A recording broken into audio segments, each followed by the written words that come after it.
राम राम मंडळी, कलम 302 या आपल्या मराठी चॅनलमध्ये आपलं स्वागत आहे. समाजातील अजून एक नालायक असं रूप आपल्याला बघायचं आहे आणि अश्लीलतेच्या दृष्टिकोन बघू नका. ही समाजातील एक नजर आहे आणि ती नजर ओळखता आली पाहिजे.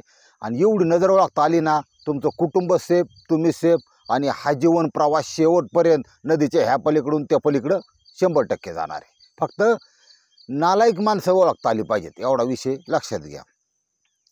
आजची जी घटना आहे, सांगली जिल्हा आहे आणि जत तालुका आहे. दुष्काळग्रस्त तालुका थोडा, पण काय एखादा तालुका सगळा दुष्काळग्रस्त नसतो. काही भाग काही नैसर्गिक तिथं ओढं नालं कॅनॉल किंवा त्यामुळं बागायत पण असतात.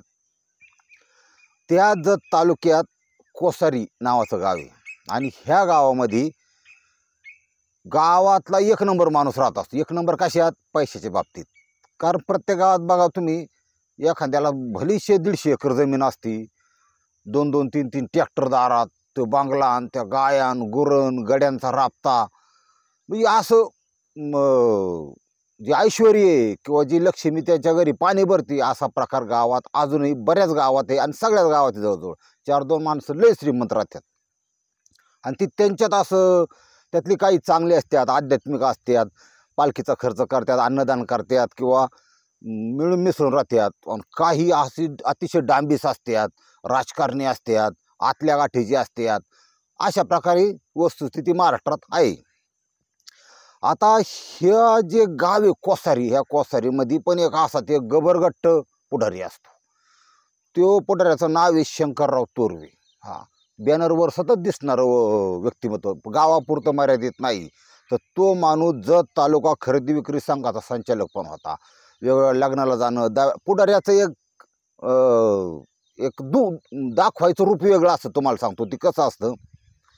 कोणाची मैत्रीला जाणार, 2 शब्द सांगणार, कोणाच्या लग्नाला सांगणार, 2 शब्द सांगणार. आपल्याला भूक लागलेली असते, मराठी ताटकळते ती पुढारी. दहाव्याला तर ह्यांची ही तारा भाषणं आणि 2 पार्ट्याचं, इकडची एक पार्टी तिकडची एक पार्टी, लाख लपडी त्यांची. पण आपला टाईमपास जातो. आपण त्या मृतात्म्याला शांती देण्यासाठी जातो दहाव्याला आणि यांचीच भाषणं ऐकायची पाळी येते. यांच्यात काय फरक पडत नाही, कारण राजकारणाचा भाग असतो. हा जो शंकरराव तोरवे, ह्या तोरवेच्या घरी लक्ष्मी पाणी भरत असते. 4 चाकी गाडी, ट्रॅक्टर, दुनिया तुम्हाला सांगतो, गुरं गाया बागा आणि वार्षिक उत्पन्न आहे ना, हे तुम्हाला सांगतो तो 40-50 लाख 30 लाख अशा हिशोबात. मग अशी लोक राजकारणात सक्रिय होत्यात. पुढारी बी ह्यांना जवळ करीत्यात, काही पार्टी धरीत्यात ही लोक आणि थोडंसं राजकारण करतात. असा पुढारी एक दिवस, आणि आपल्याला डायरेक्ट जायचे 20 वर्ष पाठीमाग, 2004. ह्या 2004मध्ये घटने सुरुवात तिथून होती. 2004मध्ये ती आपलं त्या बंगल्याच्या पुढं चोपडा टांगला असतं, त्याच्यात ती सुपारी खाता असतं, पान मळीत असतं. त्याचं दाब वेगळा असतं त्या शंकरराव तोरवेचा.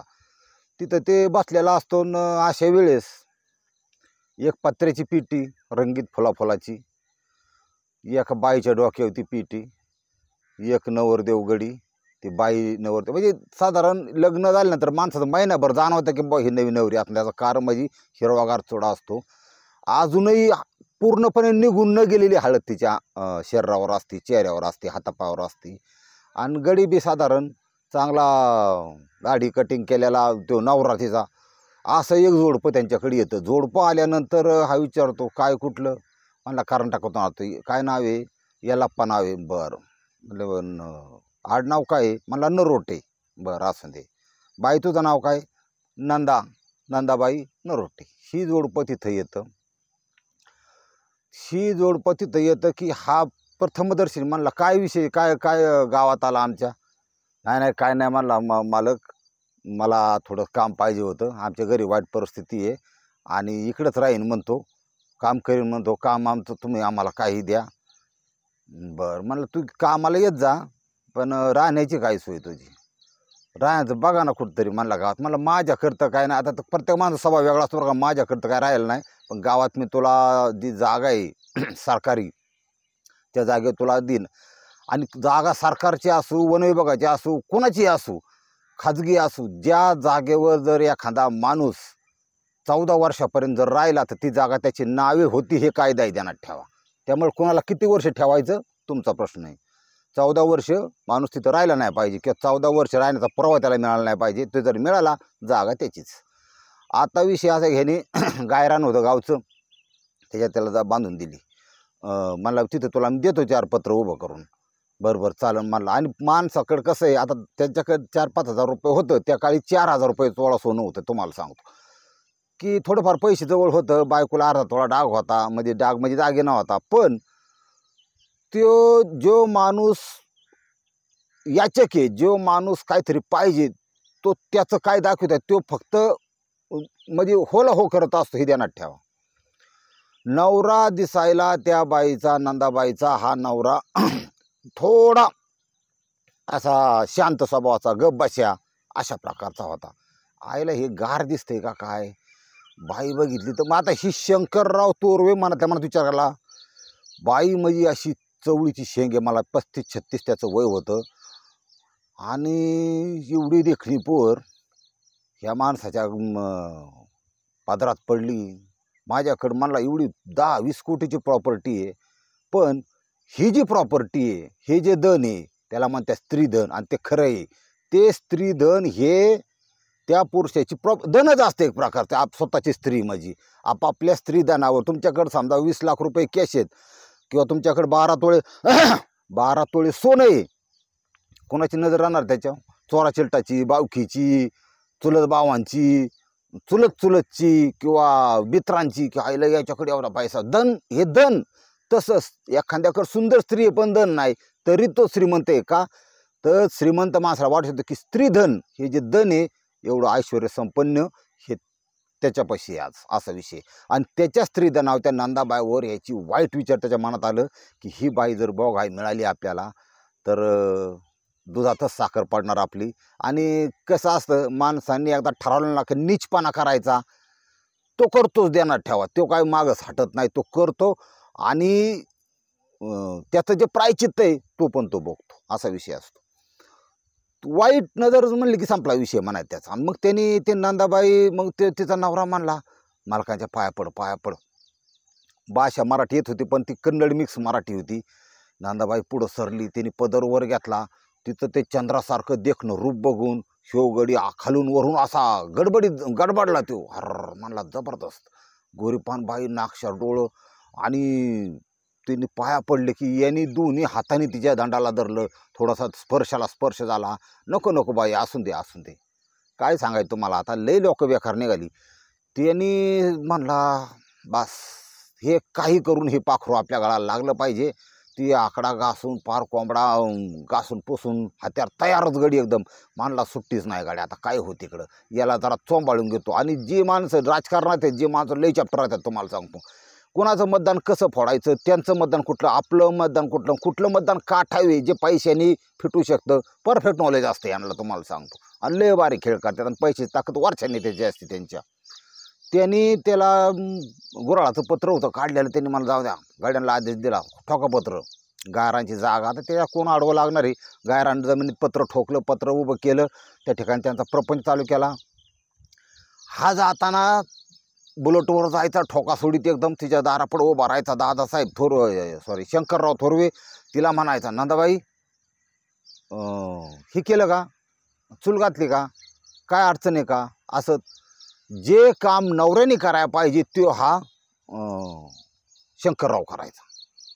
तिला सगळं विचारणं, तिला गोपशात घ्यायचा प्रयत्न चालू होता. मग तिला काय पाहिजे नाही, ती पण आता एवढा मोठा माणूस म्हणल्यावर तुम्हाला सांगतो, स्त्रियांनी लक्षात ठेवा, किती बी झाटमन असून द्या. झाटमन म्हणजे आमच्यात कशाला म्हणतात माहिती आहे का, तो कोट्याधीश, लखुपती, पैशावाला, गळ्यात सोनं, काही तर सोन्यानी वाकली पार.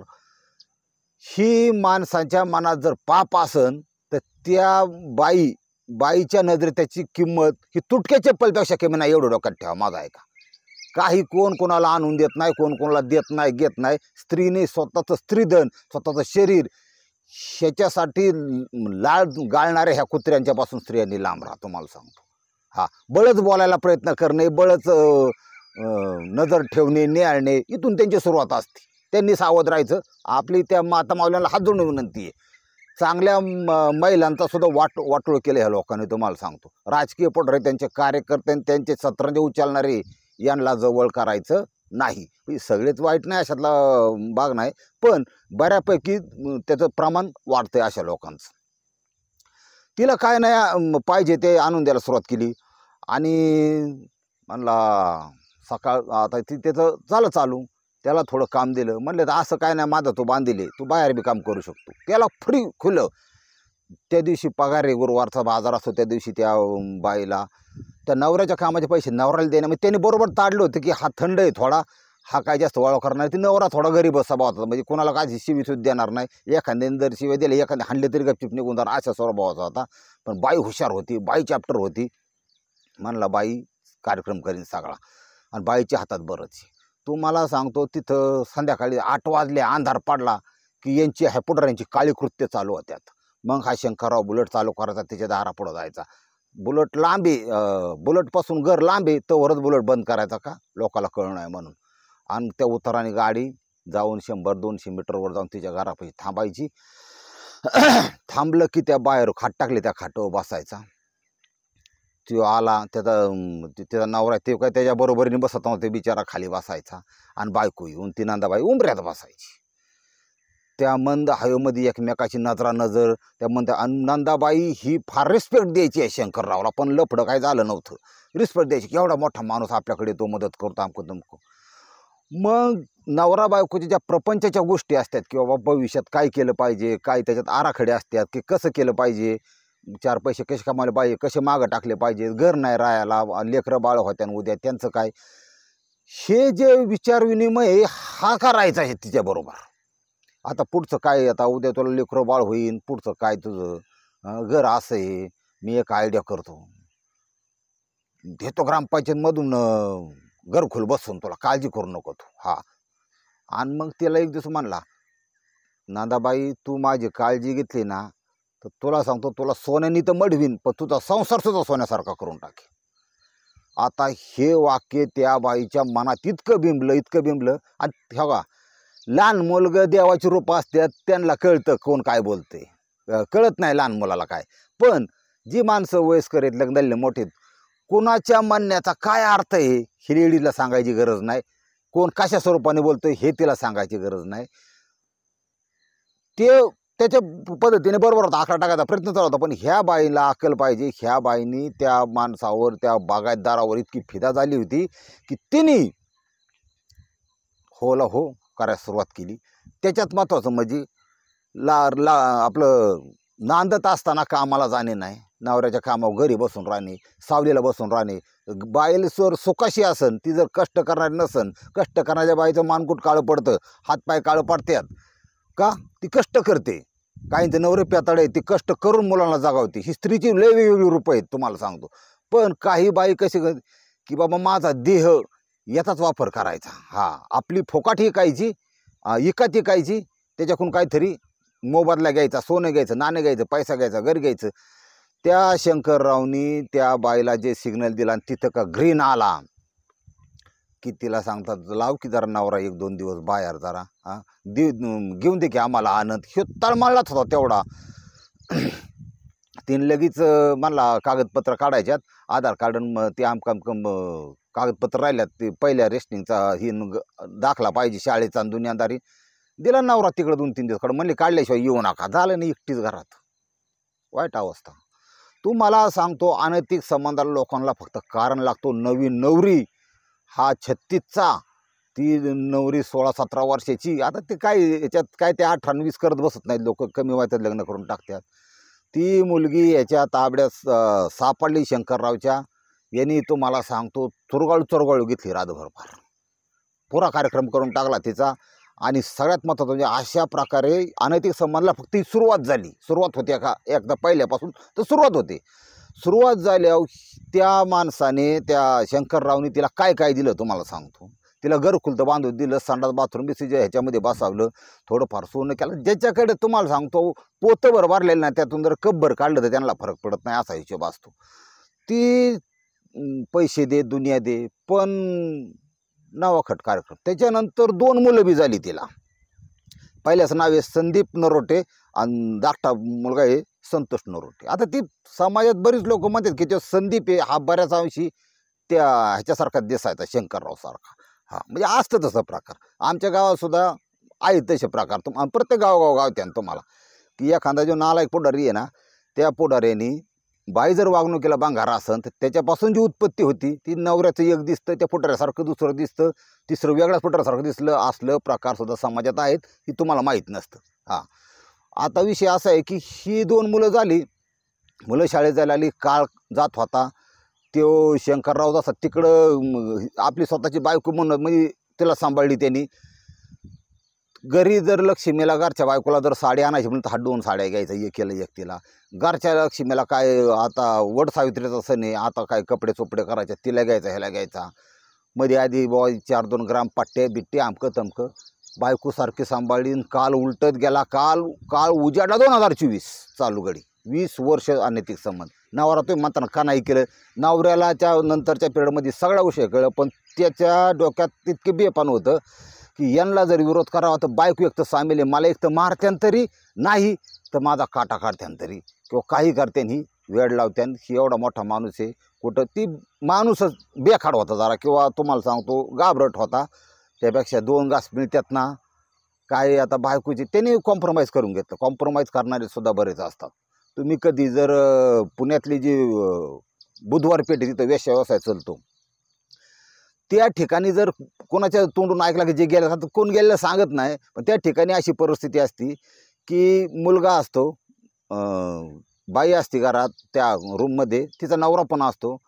कस्टमर आलं ना त्या बाईकडं की ती बाई नजरेने खुणावते की पोरगं घेऊन जा. मग ती नवरा काय करतो, ते पोरगं घेतो बाहेर पेठल निघून जातो आणि यांचा मार्ग मोकळा होतो. अशी परिस्थिती असते.